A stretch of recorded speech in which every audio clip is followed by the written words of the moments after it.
విశేషముగా Ashes Wednesday నుండి దాదాపు ఒక 3 వారములు మనము ఈ లెంటన్ డేస్లో ప్రత్యేకమైనటువంటి ప్రార్థన సహవాసాలు కలిగి ఉండటకు ప్రభు కృపనిస్తూ వచ్చారు.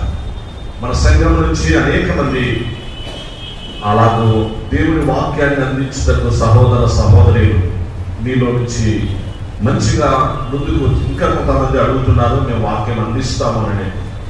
అలా వారు మంచిగా స్పందిస్తూ వస్తున్నారు. దీన్ని బట్టి సంఖ్య కాపరిగా నేను ఎంతో సంతోషపడుతున్నా. ఇంకా మరికొంతమంది కొత్త వాళ్ళు దేవుని వాక్యం అందిస్తామంటున్నారు. చాలా సంతోషం కూడా. కాబట్టి ఈ యొక్క ఆరాధనలలో ఇంతవరకు పాలి భాగస్థులైన మీరు మనమందరం తండ్రిలం. ఈ వారమంతా కూడా మనము ప్రత్యేక ఆరాధనలు కలిగి ఉన్నాం. అందరూ కుటుంబాలుగా ఆ ప్రత్యేక ఆరాధనలకు ప్రార్థనా సమావేశాలకు వచ్చేసి మీరు ఆత్మీయంగా బలపరచబడి సిలువ ప్రేమను గుండెల్లో నింపుకొని సిలువకు మరింతగా సమీపమై ప్రభు రాకడ కొరకు రాజ్యం కొరకు సిద్ధపడాలి అని మీ అందరికీ సవినయంగా మనవి చేస్తున్నాం. ఈ సమయంలో మీ అందరినీ యేసుక్రీస్తు నామమున శుభములను వందనములను తెలియపరుస్తూ గొప్ప దేవుని గొప్ప వాక్యంలోనికి ప్రేమతో మిమ్మల్ని ఆహ్వానిస్తున్నాం. గత కొన్ని వారములలో మనము సిలువ ప్రత్యక్షత అన్నటువంటి శ్రేష్టమైన ఆ టైటిల్ పైనను, తిరిగి సిలువ ఫలము అన్నటువంటి ఆ టైటిల్ పైనను మనము వినూత్నమైన రీతిలో దేవుని యొక్క వాక్యాన్ని ధ్యానం చేసుకుంటూ వచ్చాము. అంశమైతే మాత్రం సిలువను గురించిన వార్తే ఈ 40 దినాలు మనకు అంశం. అది ఆ సిలువను గురించిన వార్త, ఆ సువార్తలో భాగంగా ఆ సిలువ ప్రత్యక్షతలు ప్రవచనాత్మకంగా పాత నిబంధనలో కానీ అలాగూ కొత్త నిబంధనలో వాటి నెరవేర్పు కానీ ఎలా వచ్చిందో నేర్చుకుంటూ వచ్చాం. సిలువ ఫలము, ఆ ఫలాల గురించిన విషయం కొన్ని, అంటే అన్ని కాదు, మనం నేర్చుకుంటూ వచ్చాం. ఇంకా రాబో కాలంలో నేర్చుకోబోతున్నాం కూడా. ఈ సమయాన సిలువ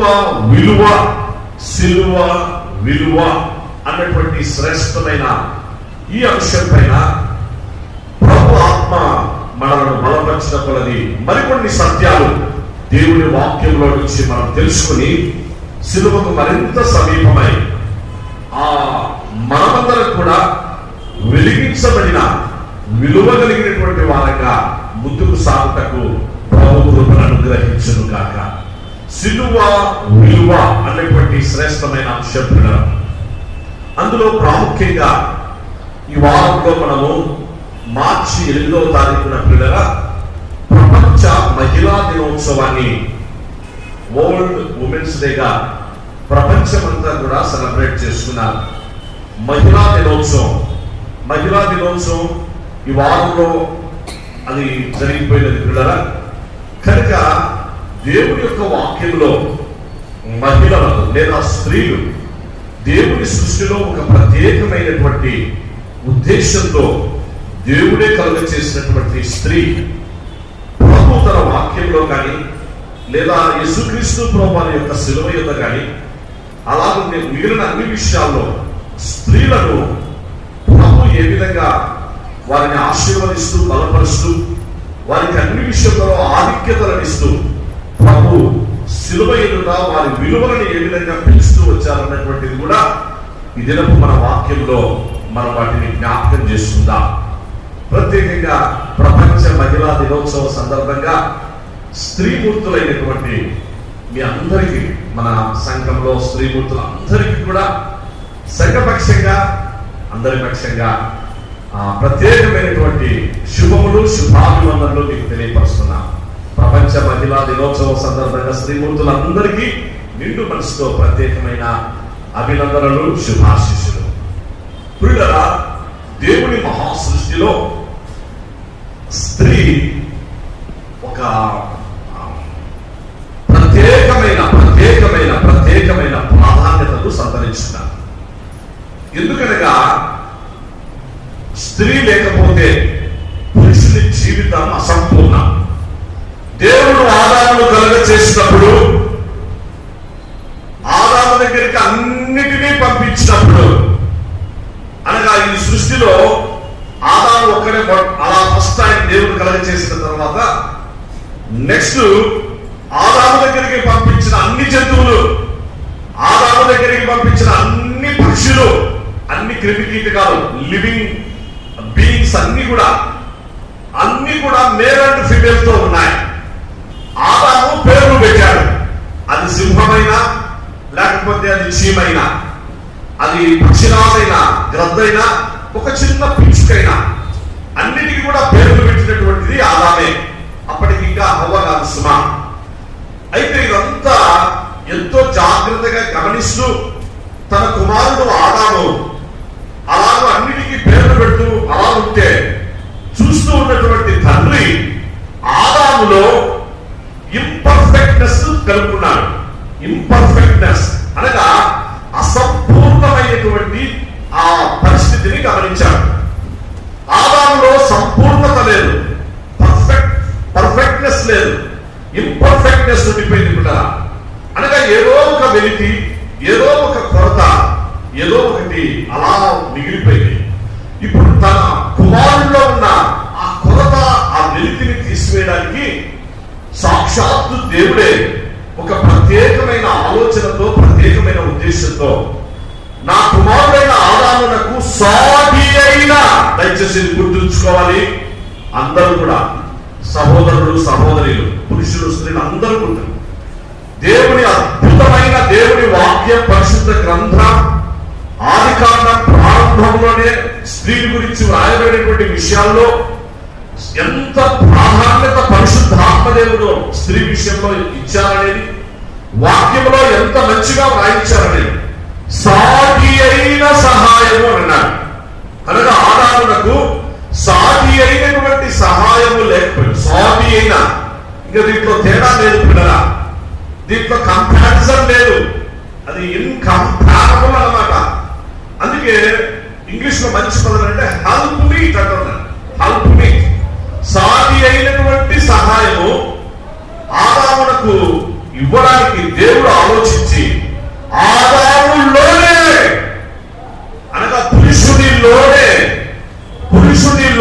స్త్రీని చూచిన దేవుడు. ఇది గమనించాలి పిల్లలు. పురుషునిలోనే స్త్రీని చూచిన దేవుడు వెంటనే నిర్ణయం తీసుకున్నాడు. ఆదామునకు ఆపరేషన్ దేవుడే చేశాడు. ఆదాములో ప్రత్యేకమైనటువంటి ఒక భాగం, మధ్య భాగం, ఆ మధ్య భాగం, అందులో ఇక్కడ హృదయం, ఆ గుండె, ఆ పక్కనే ఉన్నటువంటి ఆ క్రింది భాగం, ఒక స్పెషల్ రిమ్, ఒక ప్రత్యేకమైనటువంటి ప్రక్కటెముకలు దేవుడు చూశాడు. అక్కడ స్త్రీని, ఆ ప్రక్కటెముకలు దేవుడే తీశాడు. ఆ ప్రక్కటెముక ద్వారా అనగా పురుషుడిలో నుండి తీయబడిన ప్రత్యేకమైన ప్రక్కటెముకను దేవుడు స్త్రీగా చేశాడు. ఒక ప్రత్యేకమైనటువంటి ఆమెగా దేవుడు ఇచ్చినటువంటి ఆ శరీర నిర్మాణము అద్భుతాలలో మహాద్భుతమైనటువంటి నిర్మాణం. అలాగో ఆదాము దగ్గరికి ఎప్పుడైతే స్త్రీని కలగ చేసి అలా ఉంచాడో ఫస్ట్ టైం ఆదాము మాట్లాడడం ప్రారంభించాడు. ఆదాము మాటలు, ఆదాము పలికిన పలుకులు అక్కడ మనం ఆదికాండంలో చూస్తా ఉన్నాం పిల్లలు. Flesh of my flesh and bone of my bones అన్నాడు. నా ఎముకలలో ఎముక, నా మాంసంలో మాంసం, నాలో నుండి, నరుని అయినటువంటి నాలో నుండి తీయబడినది కనుక నాది అనబడును అని అన్నాడు. అంటే వచ్చేసింది సంగీతం ఆయన నుంచి. ఎప్పుడైతే హవ్వను చూస్తానే ప్రేమ, అనురాగ, ఆప్యాయతలు అన్ని కూడా లోపల నుంచి, హృదయాంతరాల నుంచి వచ్చేసాయి. అనగా తనలో ఉన్న వ్యాక్యూమ్, తనలో ఉన్న వెలితి, తనలో ఉన్న కొరత, అది తొలగిపోవడం ఆ పరలోకపు తండ్రి, అక్కడున్న దూతలు అందరూ చూశారు. ఎప్పుడైతే నా ఎముకలలో ఎముక, నా మాంసంలో మాంసం అని అన్నారో, flesh of my flesh and bones of my bones అని చెప్పేసి హవ్వను చూసి ఆనందంతో తాను సంగీతంగా ఒక మంచి పాట పాడాడు. వెంటనే పరలోకపు తండ్రి, అక్కడున్న దూతలందరూ కూడా క్లాప్స్ కొట్టేసేసేసి ఆనందంగా, ఓ అయిపోయింది నా కుమారుడు, now my son is so happy, my son is so happy now, ఇప్పుడు నా కుమారుడికి సంతోషం అని చెప్పేసి వారిద్దరికి వివాహం చేసి వారిని దంపతులుగా మంచిగా ఆశీర్వదించడం జరిగింది. అలాగే అక్కడ గమనించాల్సిన విషయం ఏంటంటే కూడా సాటి అయినటువంటి సహాయము. ఇంకా దీంట్లో తేడా లేదు. ఒకరు ఎక్కువ కాదు, ఒకరు తక్కువ కాదు. సుమా, ఎక్కువ తక్కువ అనేటువంటిది మానవ సమాజంలో, ఏ సమాజము? మానవ సమాజంలో మనం పెట్టుకొని అనగా సహజంగా ఇవన్నీ కూడా మన మట్టి పూర్వంలో నుంచి వచ్చినటువంటివే. దేవుని వాక్యం ఎప్పటికీ సుస్పష్టం. ఆది కారణమైన తర్వాత రాయబడినటువంటి ఎక్కడైనా ప్రకటన గ్రంథం వరకు పురుషుల విషయంలో, స్త్రీల విషయంలో దేవుని వాక్యం సుస్పష్టం, సమానము, సాటి అనేటువంటి విషయాలు ఉంటాయి. ఇంకా మానవ సమాజం మన మట్టి పూర్వంలో నుంచి వచ్చింది చూడండి. ఈ మట్టి పూర్వంలో నుంచే కదా ఈ మతాలన్నీ పుట్టుకొని వచ్చినటువంటి. దేవుడు, మతము ఇవన్నీ కూడా మనకు సంబంధం లేదు దేవుని వాక్యం ప్రకారం అయితే. కానీ మనుషుల మట్టి పూర్వంలో నుంచి వచ్చిన ఇజం, ఆ ఇజంలో నుంచి వచ్చినటువంటి రకరకాలైనటువంటి మతాలు, జాతులు, కులాలు, తెగలు, వర్గాలు, భేదాలు, ఇవన్నిటిని బట్టి మనము ఒకరినొకరు దూరం అయిపోతుంది. కారణం అపవాది యొక్క తంత్రం, అపవాది యొక్క ఆలోచన. ఇది పిల్లల అపవాది ఆలోచన, అపవాది తంత్రం. అందులో భాగంగా మానవులమైన అందులో ఒకరి మీద ఒకరు డామినేట్ చేసుకోవాలి. ఈ డామినేషన్ లో భాగంగా ప్రపంచంలో ఆ యొక్క ఆధిక్యతలు అనేటువంటివి, హెచ్చుతక్కులు అనేటువంటివి ఏర్పడ్డాయే తప్ప దేవుని వాక్యం, పరిశుద్ధ గ్రంథం, బైబిల్ సాటి అయినా ఇంకా దీనికి ఈ పదానికి మించినటువంటిది మరొకటి సాటి. అందరూ సమానం. ఇంత గొప్పగా దేవుని వాక్యం స్త్రీ విషయంలో ప్రభువు ఇంత కృప కలిగి ఉన్నందుకే ఇంత మంచి తండ్రిని, ఇంత మంచి దేవుడిని మనం కలిగి ఉన్నాం. అందరం ఒకసారి గట్టిగా హల్లెలూయా చెప్తాం కదా. మరొకసారి హల్లెలూయా. ప్రభు నామమునకు మహిమలు. యోబు గ్రంథంలో రాయబడిన మాటలో పిల్లరా, స్త్రీ పుట్టినటువంటి నరుడు అనేటువంటి మాట తెలియపరుస్తూ పాప సహితుడిలో నుండి పాప రహితుడు పుట్టగలిగిన ఎంత మేలు అని అంటున్నాడు. దయచేసి ఎక్కువ సమయం టైం లేదు కనుక ఒక 15 నిమిషాలు మాత్రం దీని గురించి మళ్ళీ ఈ వారంలో ధ్యానం చేసుకుందాం. తిరిగి ఎలా పునరుద్ధానం వస్తుంది అప్పుడు ధ్యానం చేసుకుందాం. అక్కడ పాప సహితుడిలో నుండి పాప రహితుడు పుట్టగలడు. మనమందరం కూడా పాప సహితులమే. ఎందుకనగా మనం పాపం చేశా, పాపం వల్ల వచ్చు జీతమైనటువంటి మరణం మనకు సంప్రాప్తమైంది. అపరాధముల చేత, పాపముల చేత మనందరూ చచ్చిపోయినటువంటి స్థితిలోకి వచ్చా. కాబట్టి పాప సహితులం మనమంతా. పాప సహితులమైన మనలో నుంచి పాప రహితుడు పుట్టగలిగిన ఎంత మేలు అక్కడ ఒక ప్రశ్న.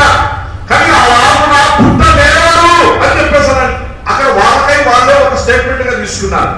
ఆ 14వ అధ్యాయం నెక్స్ట్ అదే 14వ వచనానికి వస్తే, అక్కడ క్రింది భాగానికి వస్తే, మరణమైన తరువాత నరులు బ్రతుకుదురా అన్నటువంటి మరొక్క ప్రశ్న కూడా అక్కడ ఉంటుంది కదా.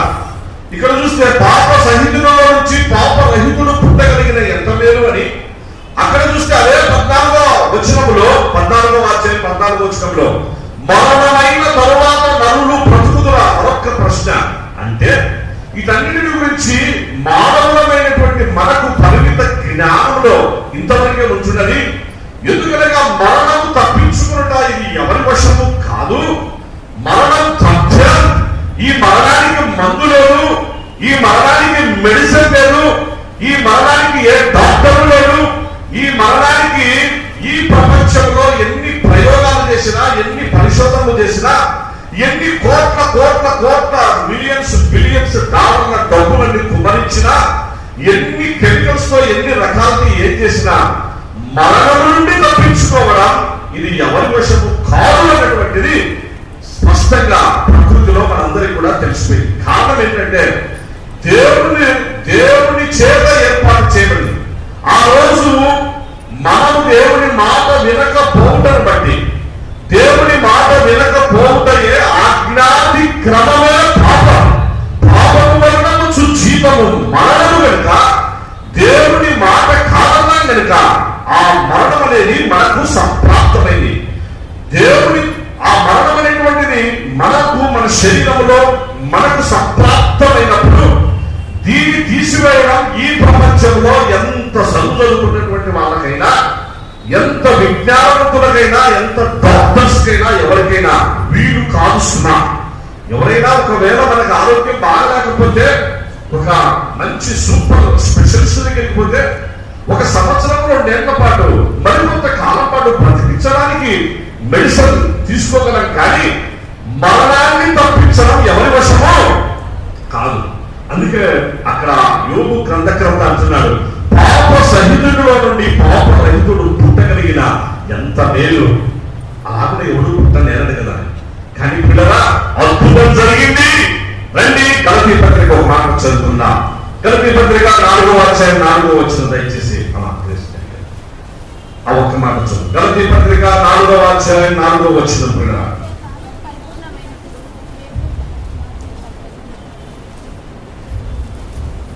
తిరిగి అలాగే ఆదికాండం 3వ అధ్యాయం 15వ వచనం, ఈ 2 వచనాలు చదువుకుందాం.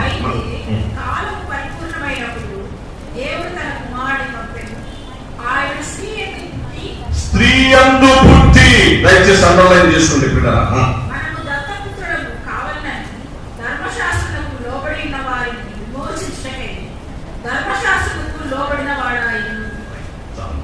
స్త్రీ యందు పుట్టి, స్త్రీ కలిగిన నరులలో యోబు గ్రంథంలో పాప సహితులలో నుండి పాప రహితుడు పుట్టగలిగిన ఎంత మేలు. ఆరాధన ఎవరు పుట్టనేరడు.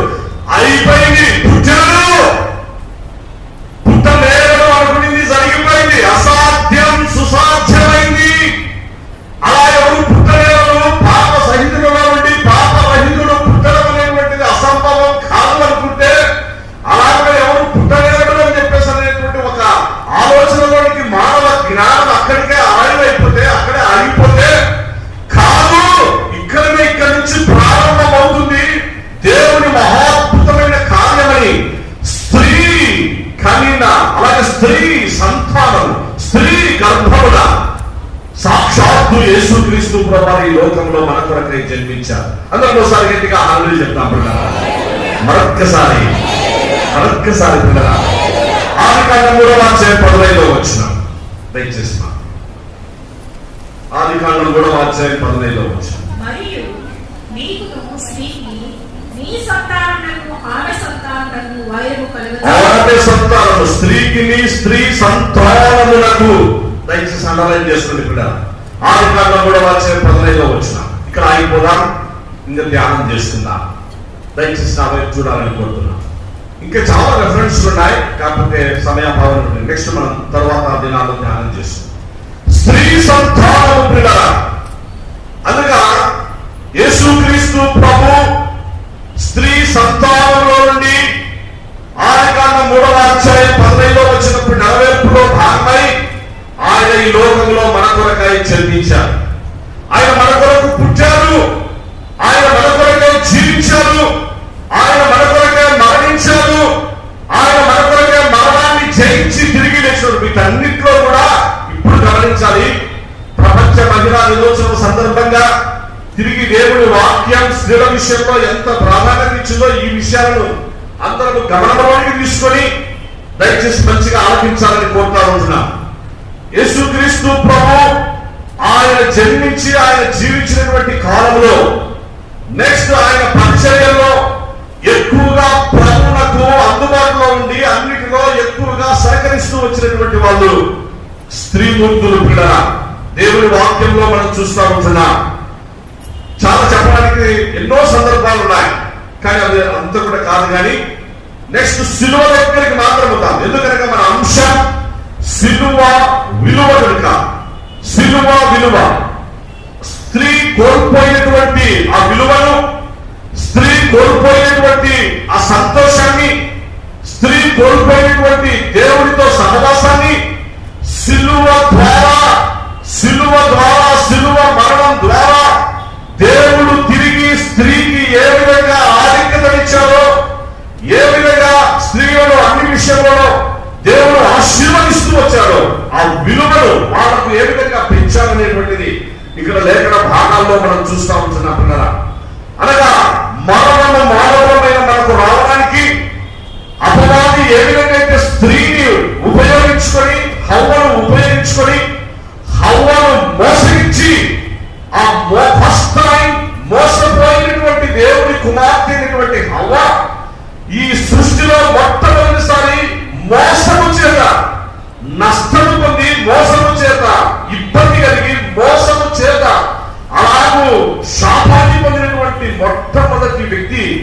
స్త్రీ అయినటువంటి హవ్వ. అలాగే ఆమె భర్తను ఆ తర్వాత ఆదామును కూడా పాపంలోకి నడిపించుకుంటే మానవులైనటువంటి మనందరికీ మరణం సంప్రాప్తమైంది.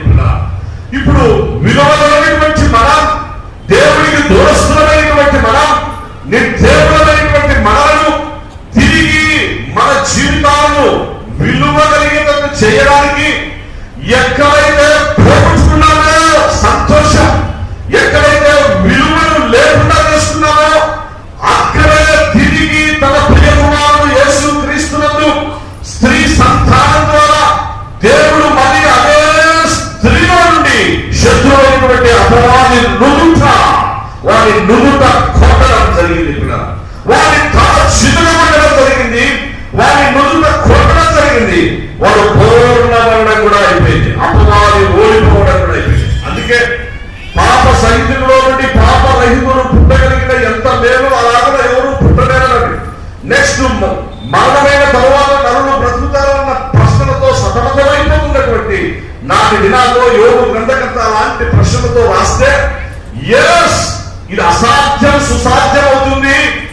సిలువ అసాధ్యాన్ని సుసాధ్యం చేస్తుంది.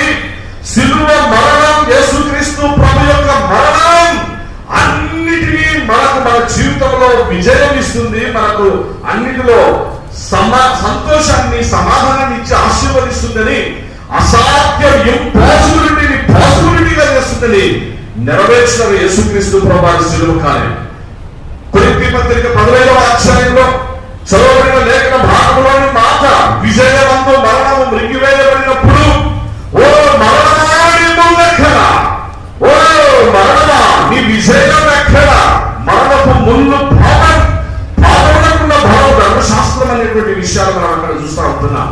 అంటే ఎక్కడైతే మరణం అనేటువంటిది మనకు స్త్రీ ద్వారా ఏర్పడిందో, స్త్రీ ద్వారా సంతోషము లేని పరిస్థితి ఏర్పడిందో, సమాధానము లేని పరిస్థితి ఏర్పడిందో, కుటుంబంలో సమస్యలు ఏర్పడ్డాయో స్త్రీ ద్వారా, తిరిగి దేవుడు అదే తన కుమార్తె అయిన స్త్రీని దేవుడు ఆశీర్వదించి అక్కడ నుంచి అనగా ఆ స్త్రీ సంతానంలో నుంచే తన జనదైక అద్వితీయ కుమారుడు యేసుక్రీస్తు ప్రభుని లోకానికి పంపి అపవాది మంత్రములను విరగబట్టి మన జీవితాలకు విలువనిచ్చి, ఎందుకనగా తన పరిశుద్ధమైన రక్తముతో మనలను ఆయన కొని ఇప్పుడు మనము వెలబెట్టి కొనబడిన వారము గనుక, క్రీస్తు రక్తము చేత వెలబెట్టి కొనబడిన వారము కనుక విలువ పొందినటువంటి వారమైపోయా. విలువను పొందినటువంటి మనం ఈ ప్రపంచంలో మనలను మించిన వారు అనేటువంటిది లేకుండా రక్షణ స్వాస్థ్యము పొందిన వారు, రక్షణ ఆ సంతోషాన్ని పొందినటువంటి వారు ఈ ప్రపంచంలో దేవుని పిల్లలైనటువంటి వారికి మించినటువంటి వారు మరొక్కరు లేరు అన్నటువంటి సత్యం మనము కీర్తనల గ్రంథం 16వ అధ్యాయంలో ఉదయకాలంలో ఉత్తర ప్రత్యుత్తర భాగాల్లో మనం చదువుకున్నాం. భూమి మీద ఉన్న భక్తులే శ్రేష్ఠులు, కేవలం వారే నాకు ఇష్టలు అని దేవుడి వాక్యం తెలియపరుస్తుంది. కాబట్టి స్త్రీల విషయంలో దేవుడి గొప్పదైనటువంటి కార్యం చేశాడు. మరణపు ముళ్ళు పాపం, ఆ మరణపు ముళ్ళు యేసుక్రీస్తు ప్రభు ఆయన తుడిచి వేసినాడు. అందరం ఒకసారి గట్టిగా ఆహారం చెప్తాం. మరొక్కసారి నెక్స్ట్ ఇంకొక విషయం తెలియపరిచే మనం ముందుకు సాగిపోదాం. మరణం ఆ యొక్క సిలువ వరకే లేటువంటిది కాకుండా పిల్లరా, యేసుక్రీస్తు ప్రభు వారిని అరెస్ట్ చేసినప్పుడు, ఆయన బంధించడానికి వచ్చినప్పుడు శిష్యులందరూ కూడా పారిపోయినారు. శిష్యులలో ఎవరు కూడా యేసు ప్రభు దగ్గర ఆ సమయానికి లేరు. ఆయన బంధించి తీసుకొని పోయిన తర్వాత యేసు ప్రభువు వెంబడించినటువంటి వాళ్ళు ఆ రోజు రాత్రంతా కావచ్చు తెలిసి విషయాలు. నెక్స్ట్ మరుసటి రోజు పొద్దునికి యేసు ప్రభు వారి తల్లి అయినటువంటి మరియమ్మ గారు ఆ గలిలీలోని నజరేతు నుండి యూదయ అనగా ఈ ప్రాంతంలో యెరూషలేం ప్రాంతంలోనికి ఆ రాత్రంతా కూడా ఆ తల్లి కాలినడకన నడుచుకొని, లేకపోతే ఇబ్బందులు పడి ఎలాంటి పరిస్థితుల్లో ఎవరూ వెంట రాకపోతే, ఆమెకు తర్వాత కలిగిన సంతానంలో ఎవరు కూడా ముందుకు వచ్చి ఆమెకు సహకరించకపోతే ఆ తల్లి ఆ రాత్రంతా ప్రయాసపడి ఉదయకాలంలో గప్పత అనగా యేసుక్రీస్తు ప్రభువుని రాలుబర్చిన స్థలంలో సిలువ వేసేదానికి అప్పగించినప్పుడు ఉదయకాలం 6 గంటలకి ఆ తల్లి అక్కడికి చేరిపోయింది. వచ్చేటప్పటికి ఇంకా అనేక మంది స్త్రీలు అక్కడికి చేరుకున్నారు. ఆ నెక్స్ట్ యేసు ప్రభు ఆ శిలువ మోసుకుంటూ యెరూషలేము వీధుల్లో వెళ్తున్నప్పుడు అనేక మంది జనసమూహం ఉండగా స్త్రీలు అందులో వారు ముందుకు రావడం అనేటువంటిది చూస్తూ ఉంటున్నాం. యేసుక్రీస్తు ప్రభు శిలువ ఆ పైన గొలుగుతా ఆ కొండపైకి, కల్వరి కొండపైకి, ఆ స్థలంలో కూడా చివరి వరకు ఆ స్త్రీలు అక్కడ ఉండడం మనం చూస్తున్నాం. ఆ తదుపరి యేసుక్రీస్తు ప్రభు వారు తండ్రికి తన ఆత్మను అప్పగించుకున్న వేళ ఆయన బాడీని క్రిందికి దించినప్పుడు నెక్స్ట్ ఆయనకు సుగంధ ద్రవ్యాలు వాటన్నిటిని పూసి అలాగూ ఆయన బాడీని ఆ సమాధిలో ఉంచడానికి స్త్రీలు దగ్గర నుండి ఆ కార్యాలన్నీ కూడా జరిగించినారు. నెక్స్ట్ 3వ దినం వచ్చింది. ఆ 3వ దినం ఆదివారం మరిన్ని సుగంధ ద్రవ్యాలు తీసుకొని అందరికనే యేసు ప్రభు సమాధి దగ్గరికి స్త్రీలే వచ్చారంటున్నారు. శిష్యులైనటువంటి వారు, మిగిలినటువంటి వారు ఎవరు కూడా అక్కడికి రాలేదు. ఎందుకు ఈ విషయాలన్నీ కూడా పరిశుద్ధాత్మదేవుడు రాయించాలంటే దేవుని వాక్యం సుస్పష్టం, దేవుని చిత్తం సంపూర్ణ. స్త్రీల విషయంలో ఎక్కడైతే అపవాది దేవుని కుమార్తె అయినటువంటి హవ్వను మోసగించారో అక్కడే వారి తల చితకబడబడాలి అంటే అదే స్త్రీ సంతానంలో నుంచి ఈ కార్యం జరగాలి. అందుకే దేవుడు ఒక ప్రత్యేకమైన ఉద్దేశంతో పిల్లరా ఆ కార్యాన్ని ఆయన నెరవేరుస్తూ వచ్చారు. తెల్లారుసామున పునరుద్ధానం యేసు ప్రభువు మరణాన్ని జయించి తిరిగి లేస్తే ఒక స్త్రీ, మగ్దలేని మరియా అన్నటువంటి ఒక స్త్రీ, అంతకుముందు 7 దయ్యాలు వచ్చినామె, ఆమెకు అనేక రకాలైనటువంటి చిన్న అలవాట్లు, చిన్న పరిస్థితులు ఉన్నటువంటి సమాజంలో ఒక అనగా ఆమె యొక్క సాక్ష్యం ఎంత మాత్రం మంచిగా లేనటువంటి స్త్రీ, దయ్యముల చేత అవహించబడినటువంటి స్త్రీ, యేసుక్రీస్తు ప్రభువును రక్షకునిగా కలిగి ఆ దయ్యమును, దురాత్మలన్నిటినీ పోగొట్టుకొని వెలిగించబడి జీవితానికి తనకంటూ ఒక విలువ తెచ్చుకొని తనకంటూ ఒక రక్షణానుభవంలోకి వచ్చిన తర్వాత అదే మగ్దలేని మరియా ఆ స్త్రీ తెల్లవారుజామున ఇంకా చీకటిగా ఉన్నప్పుడే సమాధుల తోటకు రావడం చిన్న విషయం కాదు సుమా. సమాధుల తోటకు రావాలంటే అందరికి భయాలు ఉంటాయి. సమాధుల తోటకు రావాలంటే రకరకాలైనటువంటి ఫీలింగ్స్ ఉంటాయి. మధ్యాహ్నం ఈ ఎండముద్ర పోవడానికి ఛాన్స్ ఇస్తారా? ఎవరంటే ఎండముద్ర పోలి, ఎవరన్నా తోడు పాలు తీసుకుంటే అక్కడ పోతారేమో కానీ అందులో ముఖ్యంగా స్త్రీలు పోవాలంటే పోరు. పురుషుల్లోనే చాలా మంది పోరు. రకరకాలైన ఫీలింగ్స్, భయాలు, ఫీలింగ్స్ రకరకాలుగా ఉంటాయి. వద్దులు ఇప్పుడు దాని గురించి మాట్లాడే టైం లేదు మనకి. లేకపోతే చాలా సందర్భాలు మాకు ఎదురైనటువంటి అనుభవాలు, పరిస్థితులు కూడా ఉన్నాయి. ఒకసారి సమాధితో పోతే అంత అయిన తర్వాత ఇంకా లాస్ట్ ప్రార్థన చేసి వస్తున్నప్పుడు ఆ పక్కన పెద్ద ఆయన వాళ్ళ పక్కన ఎప్పుడు ఎనికి తిరిగి కూడా కాకండి, ఎనికి మీరంతా అయిపోయింది కదా, ఇంకా పాండి అందరూ పాండి, ఎవరు ఎనికి తిరిగి కూడా కాకండి అంటారు. ఏమో ఎనికి తిరిగి చూసే ఎంతో ఉంటుంది అంటే ఒక ఫీలింగ్. నేను ఎందుకంటే జస్ట్ ఎగ్జాంపుల్ చెప్తున్నా పిల్లలు, ఎవరిని ఎనికి తిరుగుతుంది ఖచ్చితంగా అది ఖండితంగా చెప్తాను అనమాట. ఆజ్ఞాపిస్తాడు ఎవరు ఎనికి తిరుగుతుంది పాండి, ఆ కాలు కట్టుకుని అట్లే పాండి, ఎవరు ఎనికి తిరిగి చూస్తే ఏమవుతుందో అంటే ఇలాంటి ఫీలింగ్స్. కానీ ఒక స్త్రీ, మగ్దలేని మరియా అనేటువంటి ఒక స్త్రీ, యేసుక్రీస్తు ప్రభు అనుగ్రహించిన మహా గొప్ప రక్షణను పొందిన స్త్రీ, దయ్యముల దురాత్మలన్నింటిలో నుంచి విడుదల పొందినటువంటి స్త్రీ, ఉదయకాలంలోనే ఆమె యేసు ప్రభు యొక్క సమాధి దగ్గరికి వచ్చింది. ఎంత గొప్ప! ఇప్పుడు టైం లేదు కాబట్టి నేను ఆ విషయం తర్వాత మనకు పునరుత్థాన ఈస్టర్ సందేశంలో ఆ స్త్రీ అక్కడికి వచ్చినప్పుడు యేసుక్రీస్తు ప్రభు యొక్క పునరుత్థాన ప్రత్యక్షత అనగా ఆ స్త్రీకి యేసుక్రీస్తు ప్రభు అనుగ్రహిస్తే శిలువ ప్రత్యక్షత వారికే, అలాగే పునరుత్థాన ప్రత్యక్షత కూడా ఆ స్త్రీ మూర్తికే దేవుడు అనుగ్రహిస్తే ఇప్పుడు ఆ సంతోషాన్ని, ఆ పునరుత్థాన సందేశాన్ని, ఆ సువార్తను, ఆ సందేశాన్ని ఫస్ట్ టైం ప్రపంచానికి తీసుకొని వచ్చినటువంటి వ్యక్తి స్త్రీనే, స్త్రీమూర్తి ప్రియ. మగ్దలేని మరియా పరిగెత్తుకుంటా వచ్చి శిష్యులకు చెప్తే ప్రభువును నేను చూశాను. వాళ్ళకి ఆశ్చర్యమైపోయింది. పేతురు అక్కడ ఉన్నటువంటి వాళ్ళు, ఏంటి మేమందరం భయపడి మేమంతా ఒడికి లోపల కూర్చొని మేము ఒడుకుని గజుగా మాకు జలాలు వచ్చినాయి అందరికీ. ఇంకా డౌట్ఫుల్ తోమాకి ఇంకా ఎక్కువ. ఆయన అసలు ఏంటి తన పరిస్థితి, ఆ వారం రోజులు సరిగా వాళ్ళతో కూడా లేడు, శిష్యులతో కూడా సరిగా లేడు. ఒప్పుకుంటే వాళ్ళతో ఉంటాడు, గొప్పగా ఉంటాడు. ఏం నా పరిస్థితి, నా భవిష్యత్తు, నా ఆందోళన ఏంటని చెప్పేసి బయట ఎక్కువ తెలియదు. అందుకే ఆయన డౌట్స్ ఎక్కువ వచ్చినాయి. మిగిలిన వాళ్ళ పరిస్థితుల్లో కూడా అందరూ అన్నారు. ఈ స్త్రీ పరిగెత్తుకుంటా వచ్చి నేను ప్రభువును చూశాను, యేసుక్రీస్తు ప్రభువు ఆయన లేచి ఉన్నాడు. అందరం ఒకసారి గట్టిగా హల్లెలూయా చెప్తాం. మరొక్కసారి హల్లెలూయా. ఈ విషయాన్ని కూడా లోకానికి పునరుత్థాన సందేశాన్ని అందించారు. అనగా అపవాదిని, సాతాను వాడి తల చిన్నపడ్డాడు. దేవుడు ఆయన తన చిత్తాన్ని స్త్రీ సంతానములో నుంచి, యేసుక్రీస్తులో నుంచి ఆయన నెరవేరుస్తూ వచ్చాడు. కాబట్టి ఓ మరణమా నీ ముల్లెక్కడ, ఓ మరణమా నీ విజయం ఎక్కడ? విజయమందు మరణం ఏమైపోయింది? ఒక చిన్న ఎగ్జాంపుల్ నువ్వు చెప్పి మనం ఊహించుకున్నప్పుడు నాకు రాయం లేదు.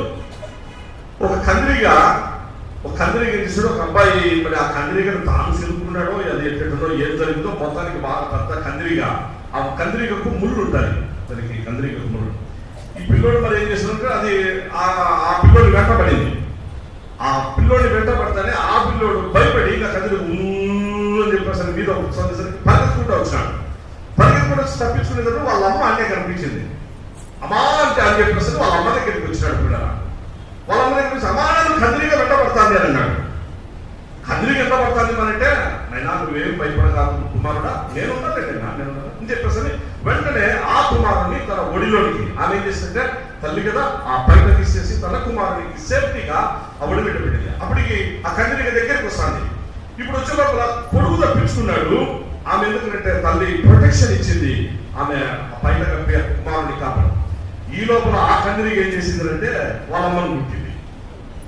ఈ కందిరిక ఎవరిని పుట్టింది?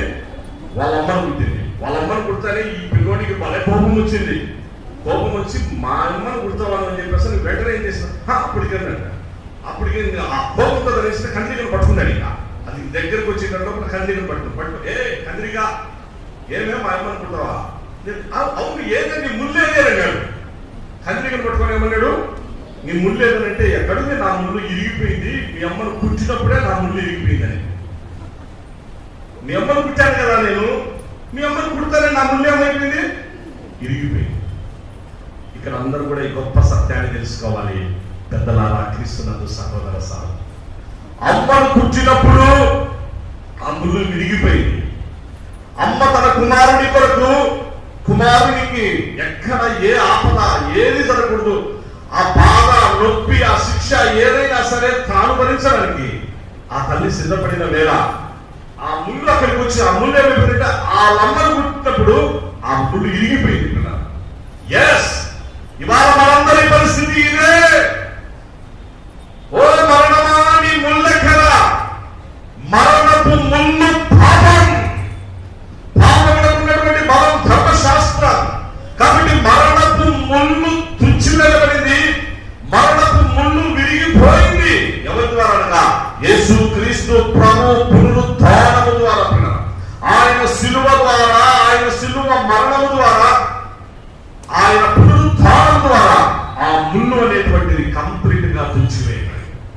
ఇప్పుడు మనమందరం కూడా యేసు క్రీస్తునందు మనమందరము జయము పొందినటువంటి వాళ్ళు. అందుకే 56 వచనంలో 57 వచనాలు, ఆయనను మన ప్రభువైన యేసు క్రీస్తు మూలముగా మనకు జయము అనుగ్రహించుచున్న దేవునికి స్తోత్రము కలుగును గాక అంటారు అక్కడ. అంటే యేసుక్రీస్తు ద్వారా మనకు జయం వచ్చింది, సంతోషం వచ్చింది, ఆ రక్షణ, ఆ ఆశీర్వాదం వచ్చినాయి. ఇవన్నీ కూడా మనం పొందగలిగినాం. అందుకే ఈ సమయాన్ని మీ అందరికీ మనవి చేస్తున్నా. ఒక్క నిమిషం మనం ఆగిపోదాం కూడా. నేను క్రీస్తుతో కూడా సిలువ వేయబడి ఉన్నాను పౌలు గారు మాట్లాడతారు. మన జీవితాలకు విలువ, మన జీవితాల్లో మనం అన్నిటిలో జయం, అన్నిటిలో సంతోషం, అన్నిటిలో సమాధానం, అన్నిటిలో మనకు ఆశీర్వాదం కావాలంటే ప్రియ సహోదరుడా, సహోదరి, తల్లులారా, తండ్రులారా, మీ అందరికీ చివరిగా నేను మనవి చేస్తా ఉంటున్నా, యేసుక్రీస్తుతో మనము సిలువ వేయబడినాము అన్నటువంటి అనుభవం మనకు చాలు. క్రీస్తుతో కూడా సిలువ వేయబడుట, ఇదే నిజమైన క్రైస్తవ్యం. అంటే ఇది కాకుండా ఎన్ని మాట్లాడుకున్నా, ఇంకా ఎన్ని చేస్తున్నా, ఏ వ్యక్తి ఏ రకాలుగా, లేకపోతే మిగిలినటువంటి వాళ్ళు ఎవరు ఏ విధంగా కుటుంబమైనా మతమైనా సంఘాలైనా ఏవైనా క్రీస్తుతో కూడా సిలువ వేయబడుట క్రైస్తవ్యం. అది దేవుని యొక్క ఆశీర్వాదపు కార్యం. ఇది కాకుండా మిగిలినటువంటిది ఎక్స్ట్రా ఏది మాట్లాడినా మతం అయినది పిల్లలు. దయచేసి గుర్తుంచుకోండి ప్లీజ్. నేను క్రీస్తుతో కూడా సిలువ వేయబడుట, దిస్ ఈస్ ట్రూ క్రిస్టియానిటీ. ఇది దేవుని యొక్క కార్యం. యేసుతో మనకు సిలువ వేయబడు, అక్కడే మనకు విలువ, అక్కడే మనకు రక్షణ, అక్కడే మనకు ఆశీర్వాదం, అక్కడే మనకు అన్నీ ఉన్నాయి కదా. ఇది కాకుండా ఎక్స్ట్రా మనం ఏది మాట్లాడినా అది మతం అవుతుంది. మతాలు మనకు వద్దు, మిగిలినటువంటి క్రీస్తు ప్రేమ మనకు కావాలి. ఆ ప్రేమనే మనం పంచాలి, ఆ ప్రేమనే మనము లోకానికి చూపించాలి. లోకానికి మనం అదే చూపించాలి. అలాంటి ప్రేమ చూపించినటువంటి స్త్రీమూర్తులు ప్రపంచంలో అనేక మంది ఉన్నారు. జస్ట్ ఒక నిమిషం ఎగ్జాంపుల్. కాన్స్టంటైన్ తల్లి గారు, హెలెనా గారు, యేసు ప్రభువు రక్షకుడిగా కలిగి ఉన్నటువంటి ఆ తల్లి కన్నీటి ప్రార్థన ఇవాళ మనం అపోస్తుల విశ్వాస సూత్రం, ఇవాళ ఈ యొక్క లెంట్ డేస్, ఇవాళ మనకు ఆదివారపు ఆరాధన, ఇవాళ మనము ఈ యొక్క హాలిడే, ఇవాళ మనకు వచ్చేసేసేసి ఇవన్నీ కూడా మనం కలిగి ఉన్నాం. ఇవన్నీ కూడా మనం కలిగి ఉన్నామంటే ఆ తల్లి కన్నీటి ప్రార్థన కుమారుని జీవితాన్ని రక్షణలోనికి నడిపించింది.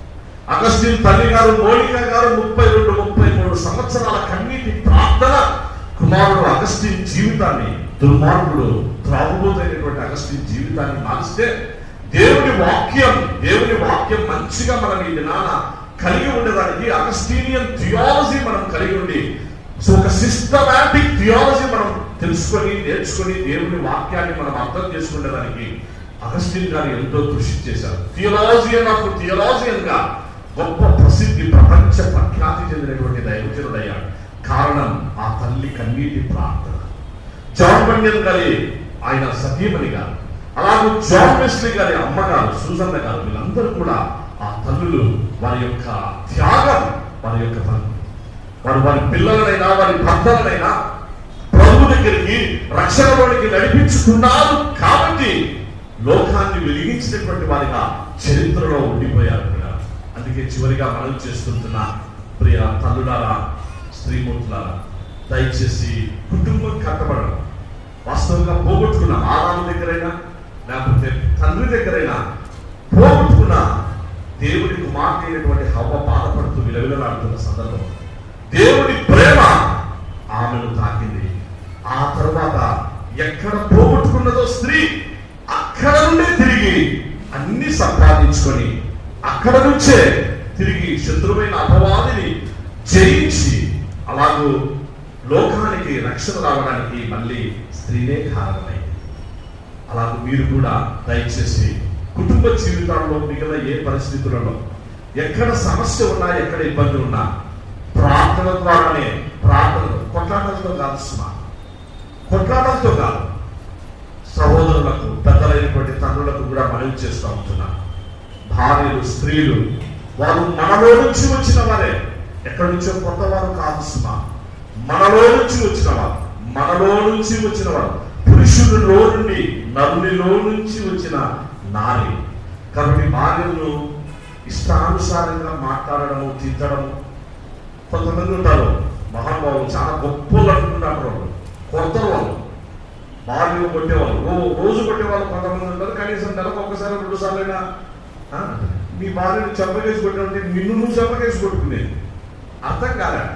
బైబిల్ అర్థమైతే ఎవరు కూడా భార్యను కొట్టరు పిల్లలు.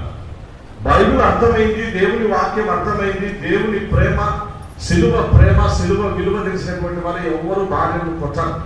కొట్టుకున్నారంటే అర్థం ఏంటంటే మూర్ఖత్వం. తాను కాలుతో కొట్టినాను అని చెప్పేసరి ఏదో భయపెట్టించినాను, ఏదో చెప్పకేసి కొట్టినా, ఏదో తలకేసి కొట్టినా, ఏదో నేను చేసినా నాకు భయపడిపోయింది, ఉనికిపోయింది. అది బుద్ధిహీనత. ఏది భయపడి నిన్ను కొట్టుకునేట్టు, నిన్ను నువ్వు చేసుకునేట్టు. కారణం ఏంటంటే వారు మనలో నుంచి వచ్చిన దేవుని వాక్యం చెప్పిన. కాబట్టి భార్యాభర్తలు, తల్లిదండ్రులు, పిల్లలు, కుటుంబాలు చివరిగా సవినయంగా మనం చేస్తున్నాం. ఎక్కడ పోగొట్టుకున్నామో అక్కడే, అనగా ఆ పోగొట్టుకున్నటువంటి ఆ ప్లేస్ లో సిలువ ఎదుట తిరిగి తన కుమారుడు యేసు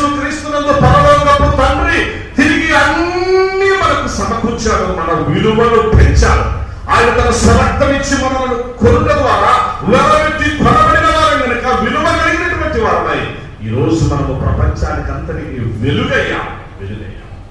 అందుకే మీ అందరికీ మనవి చేస్తా ఉన్నా, కుటుంబాలు ప్రార్థనలు దేవుని వాక్యం, ప్రార్థన దేవుని వాక్యం, ప్రార్థన దేవుని వాక్యం. ఇది అగస్టిన్ తల్లి జీవితాన్ని మార్చింది. కాన్స్టాంటైన్ తల్లి గారు చేసిన, లేకపోతే జాన్ వెస్లీ గారి తల్లి గారు, జాన్ బండన్ గారి సత్యమణి గారు, దేవుని వాక్యం చెప్పుకుంటూ పోతే ఎన్నో ఎన్నో ఎన్నో అలాంటి గొప్ప కార్యాలు చేస్తుంది. కుటుంబాలు మనం అందరం కూడా సంతోషంగా సమాధానంగా రాబో కాలంలో ఎక్కడ ఎవరు ఎలాంటి ఫీలింగ్స్ పెట్టరు. భర్త పరలోకానికి పోయి భార్య పోకపోతే ఇక మన భర్తతనం ఎందుకు? భార్య పరలోకానికి వెళ్ళి భర్తే పోకపోతే భార్యతనం ఎందుకు? ఇంకా ఇద్దరు ఒకటే కదా, ఒక శరీరమే కదా. వారు ఏక శరీరం, చూసేదానికి రెండు ఆకారాలు, చూసేదానికి రెండు రూపాలు. కానీ మనము దేవుని వాక్య ప్రకారంగా ఒక్కరమై ఉంటే మనము కలిసి ఉండాలి. దేవుని రాజ్యంలోనికి భార్యాభర్తలు తప్పక కలిసి రావాలి. భార్యాభర్తలు కలిసి రాకపోతే జీవితమే వేస్ట్. ఇంతగా దేవుని వాక్యం విన్నా కూడా, ఇంతగా ఎన్ని చేసుకున్నా నీ భర్త ఇప్పటికీ రక్షణలోనికి రాలేకుండా ఉన్నాడంటే ఎక్కడో ఏదో ఉంది కారణం. భార్యలు దయచేసి స్త్రీలు కాకుండా ఎక్కడో ఏదో ఉంది లోపం, ఎక్కడో ఏదో ఉంది పరిస్థితి. అక్కడ ఆ విషయాల్లో తగ్గించుకొని, ఆ విషయాల్లో ఎక్కడ కరెక్షన్తో వాటిని చూసుకొని భర్తలను రక్షణ మార్గంలోనికి తెచ్చుకోవడం, అదే జీవితానికి ధన్యత, అదే జీవితానికి ఆశీర్వాదం కూడా. అందుకే స్త్రీమూర్తులను గురించిన విషయాలు నీ గమనంలోనికి తెచ్చారు. అలాగే భర్తలైనటువంటి వారు స్త్రీ బలహీనమైన ఘటనని భావించి జీవముల కృపారంలో వారు కూడా మనతో భాగస్తులని తెలుసుకొని అలాగే జ్ఞానము చొప్పున దేవుడు మనకిచ్చిన జ్ఞానము చొప్పున పురుషులైన వారు స్త్రీలతో కాపురము చేయమని దేవుని వాక్యం. ఆ విధంగా చేసుకున్నప్పుడు అది ఆ కుటుంబం నిజమైన క్రైస్తవ కుటుంబం అవుతుంది. అప్పుడు మనము విలువ కలిగినటువంటి వారంగా ఉంటాం. అప్పుడు మనమందరం కూడా మన కుటుంబాలు, మన పిల్లలు ఆ పరలోక రాజ్యానికి వారసులమవుతాం. పరిశుద్ధాత్మ దేవుడు మీ వినికిడిలో ఈ మాటలు మీ జీవితాల్లో, కుటుంబ జీవితాల్లో నెరవేర్చి ఆయన రాకడ కొరకు, రాజ్యం కొరకు సిద్ధపరచును కాక ప్రార్థన చేస్తున్నాం. పరిశుద్ధమైన మాట్లాడుతుంది గొప్ప దేవా, నీకు వందనాలు, స్తోత్రాలు చెల్లిస్తున్నా. ఇదిగో నీ పిల్లలు నీ స్వరం విన్నారు, కొన్ని మాటలు నేను తెలుసుకున్నాను ప్రభు. అనేక సత్యాలు ఉన్నాయి, తెలుసుకోవాలి, నేర్చుకోవాలి. కొంచెం మాటలను దేవా మీరే ఆశీర్వదించండి. మీ పిల్లల జీవితాలను మీరు వెలిగించండి ప్రభు. ఇక మీదట ప్రతి కుటుంబం విలువ కలిగిన కుటుంబం, శిలువ యొక్కని గ్రహించిన కుటుంబంగా ఎస్ఐలు సంఘంలోని అందరినీ, అన్ని కుటుంబాలను చేయమని ప్రార్థిస్తున్నాం.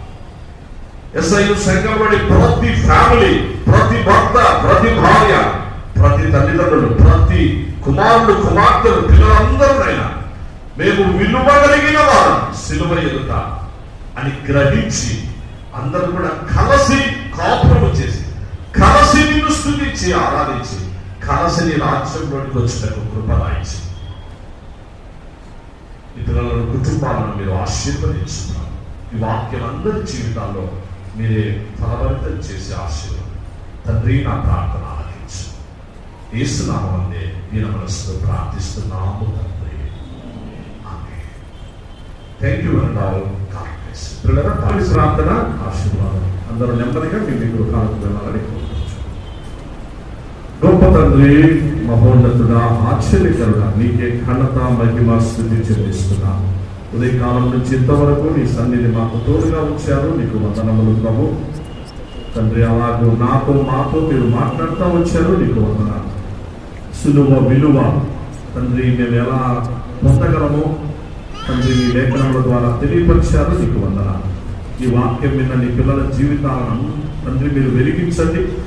అందరూ వ్యక్తిగతంగా, అందరూ కుటుంబాలుగా తండ్రి సిలువ విలువ కలిగి ఉండటకు సహాయం చేసి తద్వారా నీ నిత్య రాజ్యానికి, పరలోక పట్టణానికి వారసులుగా చేయండి. మా ప్రార్థన ఆలకించారు. బయట పరిస్థితులు ఇవన్నీ కూడా మీరు ఎరిగిన దేవుడు మా రాష్ట్రం అంతటిని మీ యొక్క శాంతి సమాధానాలతో నింపుమని ప్రార్థిస్తున్నాం. అందరూ కూడా క్షేమకరంగా తిరిగి వారి గృహాలకు వెళ్ళుటకు మీ సన్నిధి వారికి తోడుగా ఉంచి మీ పిల్లలందరినీ వారి గృహాలకు నడిపించారు. నీకే ఘనత మహిమ స్తుతి చెల్లిస్తూ తిరిగి వాడుతూ ఈ ప్రత్యేకమైన శిలువ శ్రమల ప్రార్థన సమావేశాల్లో మేమందరం కలుసుకొని నిన్ను మహిమపరిచే భాగ్యం మాకు అనుగ్రహించున్నాయి. ప్రేమమయుడు ఆశ్చర్యకరుడు యేసునామములో స్తుతించి ప్రార్థించి వేడుకుంటున్నాం మా తండ్రి. పరలోకమందున్న మా తండ్రి, నీ నామము పరిశుద్ధపరచును గాక, నీ రాజ్యం వచ్చును గాక, నీ చిత్తం పరలోకమందు నెరవేర్చినట్లు భూమి యందు నెరవేరును గాక. మా అనుదిన ఆహారము నేడు మాకు దయచేయము, మా రుణస్థులను మేము క్షమించుచున్న మా రుణములను క్షమించు, మమ్మల్ని శోధనలోనికి తేక దుష్టుని నుండి తప్పించుము. రాజ్యము శక్తియు మహిమయు నిరంతరం నీవే ఉన్నావు తండ్రి. ఆమేన్. తొట్టిల్లకుండా మిమ్మల్ని కాపాడుతాడు. తన మహిమయుట ఆనందముతో నిర్దోషులనుగా మనలను నిలువ పెట్టుటకు శక్తి గల మన రక్షకుడైన అద్వితీయ దేవునికి మన ప్రభు అయిన యేసు క్రీస్తు ద్వారా మహిమయు మహాత్యమును ఆధిపత్యమును అధికారమును యుగములకు పూర్వమును ఇప్పుడును సర్వయుగములకు కలుగును కాక.